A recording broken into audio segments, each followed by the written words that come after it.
नमस्कार दोस्तों, शीर्ष प्रसिद्ध पिक्चर चैनल में आप सभी लोगों का स्वागत है।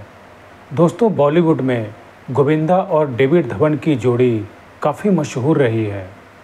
इन दोनों ने मिलकर एक से बढ़कर एक सुपरहिट फिल्में दी हैं। यह दोनों एक जिगरी दोस्त की तरह थे, लेकिन एक ऐसा दौर भी आया कि दोनों में अनबन हुई और यह रिश्ता टूट गया। आखिर ऐसा क्या हुआ कि यह मशहूर जोड़ी टूट गई? दोस्तों, निर्देशक डेविड धवन ने गोविंदा को लेकर 1989 में पहली फिल्म बनाई थी और इस फिल्म का नाम था ताकतवर।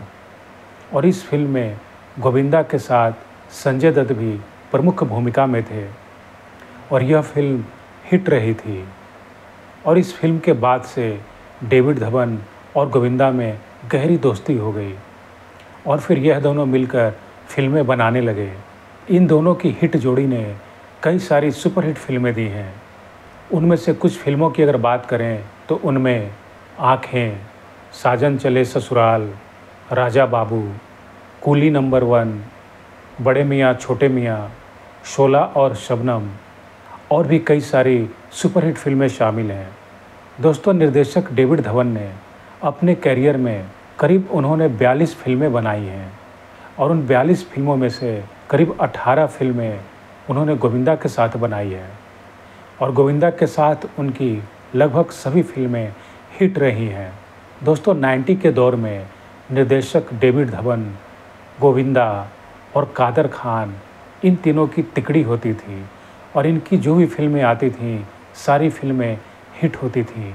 गोविंदा अपनी फिल्मों में अभिनय और डांस को लेकर काफ़ी मशहूर रहे, लेकिन दोस्तों एक ऐसा भी दौर आया कि अभिनेता गोविंदा और निर्देशक डेविड धवन की मशहूर जोड़ी टूट गई। दरअसल ऐसा कहा जाता है कि गोविंदा ने एक फ़िल्म की कहानी डेविड धवन को सुनाई थी और इस फिल्म का नाम चश्मे बदूर रखा था। तो कुछ महीने बीतने के पश्चात अभिनेता गोविंदा को मालूम हुआ कि डेविड धवन एक फ़िल्म बना रहे हैं और उस फिल्म का नाम चश्मे बदूर है। तो गोविंदा को यह सुनकर एक झटका सा लगा। तो गोविंदा ने डेविड धवन को फ़ोन लगाकर कहा कि यह कहानी तो मैंने तुझे सुनाया था और मुझे तूने बिना कुछ बताए फिल्म भी उठा लिया।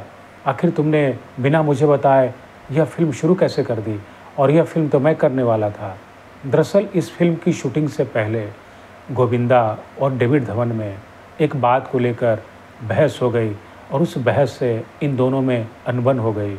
दरअसल डेविड धवन चाहते थे कि गोविंदा सेकेंड लीड में काम करें और गोविंदा को यह बात बिल्कुल पसंद नहीं आई, क्योंकि गोविंदा शुरू से हमेशा उन्होंने लीड में ही काम किया था। तो डेविड धवन की यह राय उन्हें बिल्कुल भी पसंद नहीं आई। हालांकि गोविंदा की पत्नी सुनीता आहूजा ने भी इन दोनों के झगड़े को लेकर बात कही थी कि दरअसल गोविंदा जो हैं वह 90 के टॉप स्टार रहे हैं, लेकिन उन्हें समय के हिसाब से अपने आप को बदलना चाहिए था और ट्रेंड के हिसाब से चलना चाहिए था, क्योंकि आप 90 की सोच लेकर अभी के जनरेशन में आप फिल्में नहीं कर सकते। आपको समय के हिसाब से बदलना चाहिए। तो सुनीता आहूजा ने कहा था कि डेविड धवन अपनी जगह पर सही थे, पर गोविंदा भी अपनी जगह पर सही थे। वह इसलिए क्योंकि वह सेकेंड लीड करने के आदी नहीं थे, उन्होंने कभी सेकेंड लीड में काम नहीं किया था, इसलिए वह हमेशा लीड के तौर पर ही सोचते थे। और जब अभिनेता गोविंदा और डेविड धवन के बीच रिश्तों में खटास काफ़ी बढ़ गई, तो गोविंदा ने कहा था कि मैंने लगभग 17 फिल्में डेविड धवन के साथ की हैं और यह 17 फिल्में मायने रखती हैं, और मैंने जिस तरह से डेविड धवन के साथ रिश्ता निभाया है वह तो मैंने अपने फैमिली में किसी के साथ भी नहीं निभा पाया हूँ। गोविंदा ने कहा था कि मेरे बड़े भाई खुद डायरेक्टर हैं, लेकिन मैंने उनके साथ भी 17 फिल्में नहीं की हैं। और गोविंदा को यह सुनकर और भी बुरा लगा था, क्योंकि गोविंदा के सेक्रेटरी से उन्हें सुनने में आया था कि डेविड धवन ने सेट पर यह बात कही थी और उनके सेक्रेटरी ने सुन लिया था। डेविड धवन ने कहा था कि गोविंदा अब बहुत सारा सवाल करने लगा है, अब मेरा दिल उसके साथ काम करने को नहीं करता और उसको कहीं भी अगर छोटा मोटा रोल मिलता है तो वह जाए कर ले।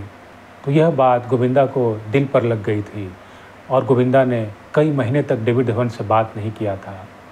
हालांकि एक बार काफ़ी समय बीतने के बाद सब कुछ भूलकर गोविंदा ने डेविड धवन को फ़ोन लगाया था और गोविंदा ने सोचा था कि फ़ोन पर वह कह देंगे, ठीक है तुम्हारी जो इच्छा है, मुझसे छोटे मोटे रोल करवा लो, तुम्हारी भी इच्छा पूरी हो जाएगी। पर डेविड धवन ने फ़ोन नहीं उठाया और उसके बाद से इन दोनों ने फिर कोई कभी फिल्में साथ में नहीं किया और गोविंदा को भी इंडस्ट्री में फिल्में मिलनी कम हो गई। दोस्तों, गोविंदा और निर्देशक डेविड धवन की जोड़ी की आखिरी फिल्म डू नॉट डिस्टर्ब थी, जो 2009 में रिलीज हुई थी। यह इन दोनों की आखिरी फिल्म थी। धन्यवाद।